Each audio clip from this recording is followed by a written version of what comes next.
So just a few words about inpatient stroke alerts. I reviewed a couple of articles and found that they reviewed a huge number, like 30,000 30,000 strokes, and 1,000 versus 30,000 was the number of inpatient versus community onset stroke. 4 to 17% of strokes occurred as inpatient. What they found in this study is that patients who are in the hospital at the time of the onset of the stroke, they are less likely to treat as an acute stroke event. There are longer door to CT times, and kind of I can confirm that this is what I see almost on a daily basis in our hospital too. It is more difficult to get that patient from the floor to the CAT scan than from the ED to the CAT scan.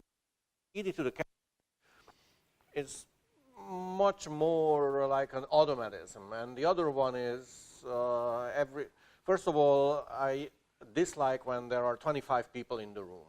It's unnecessary, yet it happens all the time. Anyways, so longer door to CT times, longer door to needle times, and then much lower percent of patients receive IV TPA, and with the numbers, 46% don't get TPA because they consider it a contraindication. 17% are outside the applicable IV TPA window. Just think about it. This patient stroke happened in the hospital, and 17% are outside the window. 10% too mild deficit, and 2% delay in decision making. So this is my personal experience that I accumulated during the course of like 20 years, and by no means can it be applied to Holy Cross Hospital, because I think we already fixed these problems. But when we started, these were the problems, and not only with us, but at other hospitals too. So here they are. When a patient in a, let's say, a surgical floor post-operatively, and these patients are off their Coumadin, off their aspirin because of the surgery, and next day they suddenly suffer a stroke, okay? So what happens to them is the nurse, someone from the care team or maybe the family recognizes that something is wrong. The patient can't move the right side, can't talk. And then they tell the nurse, and the nurse calls the physician, and the physician tells, and I'm talking about the surgeon, that, oh, he doesn't have a stroke, just waking up slowly, don't worry. Slightly better if he says that he has a stroke, but stroke is frequent with this kind of surgery, and we can't do anything with it anyways. I see your reaction, but this is the truth. This is what's happening. Surgeons may even order the nurse not to report it as a stroke, so that it can be conveniently brushed under the carpet. In fact, attending physicians sometimes prevent to transfer the patient to the neuro floor because of some reason. And the some reason is, for example, he doesn't believe that the neuro floor nurses are well trained enough to take care of that patient, of his surgical patient, because he just did a ligament, I don't know, there's some orthopedic surgery. That is not the problem of the patient right now. The problem is that the patient has a stroke, and the neuro ICU nurse can take care of that patient much better than an orthopedic, a nurse who is good with orthopedic post-surgical patients. Anyways, and the best comment was, I really loved that. This was the story started as one of our cardiac surgeons who also works at Holy Cross had the family member undergoing surgery at another hospital, and he himself recognized that the family member has a stroke. So we tried to bring the patient over. The patient was not a comprehensive stroke center. And then the charge nurse of CVICU's response was, no, this is not a stroke. We have never had a stroke before in this department since I've been working here. Now, can you imagine a CVICU department which never had a stroke before? I mean, strokes are happening left and right with all those cabbage patients, with all the aortic cross clamps and everything else.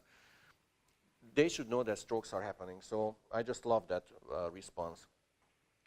Now, I did have a little video here that I can't show. This is Randy Travis, who is a country musician in 2013, suffered a stroke. And the story about him was that, oh, he underwent some hospitalization because of what they said, it was a viral disease and some dehydration. You know what it was, what happens with country musicians or in general musicians when they get to a hospital. It was probably some medication-related issue, but then he also suffered a stroke, and he was so much not recognized that he was suffering a stroke that next day the information was that, oh, he underwent emergency neurosurgery to remove part of the skull because of the brain swelling. So it was apparently captured a little bit too late, and he was in the hospital when this whole thing happened. So it's not happening only to the regular guys, it even happens with country musicians. He actually recovered pretty well. Yeah, Bill Paxton just died. That's how he died.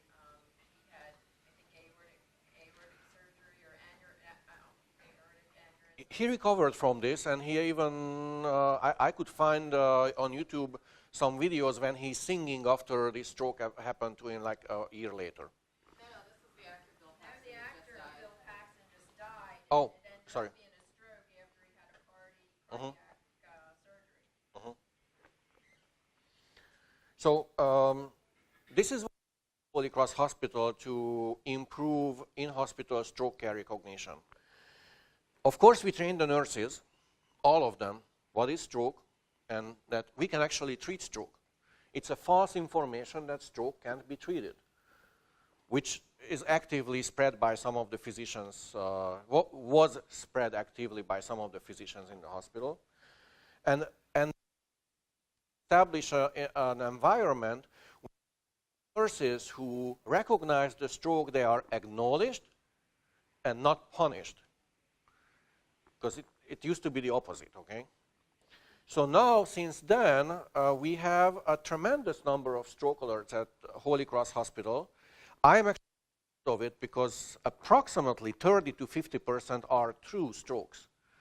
And of course, I'm not angry if they call a stroke alert, which to start with, it's not a stroke alert because first of all, it's a learning process. And second, we will figure it out anyways because the patient goes to CAT scan, we'll have the perfusion scan, and if it's not a large vessel occlusion, so we will figure it out. But the nurse will get the feedback the next time what changes has to be done in order to diagnose a stroke more accurately.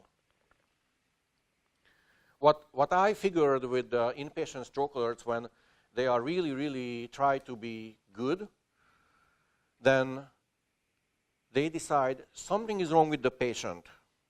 Should I call code blue? No, the patient is not dead. I'm not going to call a code blue.